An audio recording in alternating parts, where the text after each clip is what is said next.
کیا اس کائنات کو بنانے اور چلانے والا کوئی خدا ہے بھی، یا یہ خدا کا تصور بھی انسانوں ہی کی کوئی اختراع ہے؟ تاریخ سے معلوم ہوتا ہے کہ انسان نے ہر زمانے میں کسی نہ کسی ہستی کو ضرور خدا مانا اور اس کی عبادت کی ہے۔ ضرور انسانی فطرت میں کوئی ایسی چیز ہے جو اسے مجبور کرتی ہے کہ وہ کسی خدا کو مانے اور اس کی عبادت کرے۔ سوال یہ ہے کہ آخر وہ چیز ہے کیا؟ اصل میں انسان فطرتاً کمزور ہے۔ جو چیزیں انسانی زندگی کے لیے ضروری ہیں وہ انسان کے قبضے میں ہیں ہی نہیں، جیسے صحت جو اس کے نہ چاہتے ہوئے بھی اس سے چھن جاتی ہے اور لاکھ علاج کے باوجود اسے حاصل نہیں ہو پاتی۔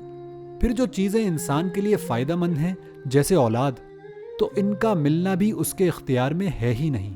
کبھی تو بن مانگے ہی مل جاتی ہے، تو کبھی التجائیں کر کر کے بھی نہیں ملتی۔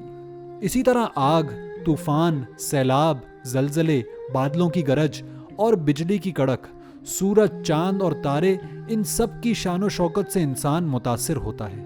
یہ نظارے اور انسان کی اپنی کمزوریاں انسان کو مجبور کرتی ہیں کہ وہ کسی خدا کو ضرور مانے اور اس کی عبادت کرے۔ کیونکہ انسان کو کچھ چیزیں طاقتور اور نفع و نقصان پہنچاتی نظر آئیں تو اس نے انہی کو خدا مان لیا اور ان کی عبادت کرنے لگا۔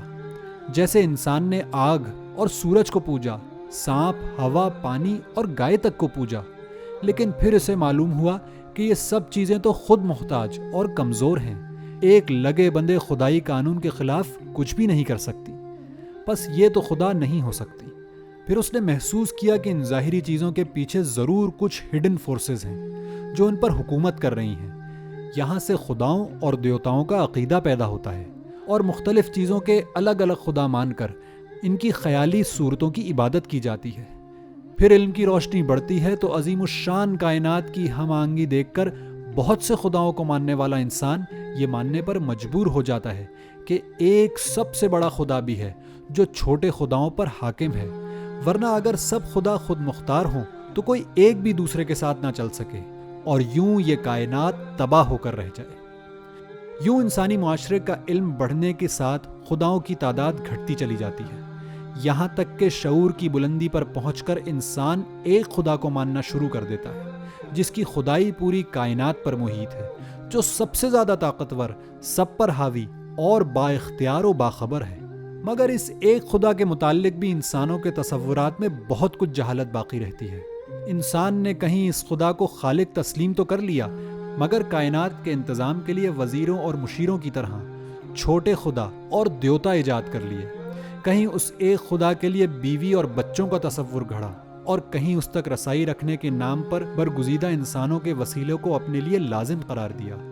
کہیں اس کو پوجا پاٹ کے لیے تو خدا مان لیا، مگر اس کا اختیار محدود کر کے انسانوں کو فرما روائی کا اختیار دے دیا۔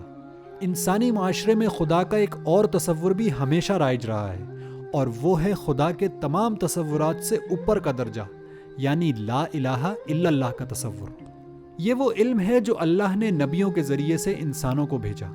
انبیاء نے جو تعلیم دی اس کے مطابق خدا صرف وہی ہو سکتا ہے جو ہمیشہ سے ہو، ہمیشہ رہے، محتاج نہیں، بے نیاز ہو، ہر چیز کا علم رکھتا ہو، سب پر غالب ہو اور کسی بھی نقص اور کمزوری سے پاک ہو۔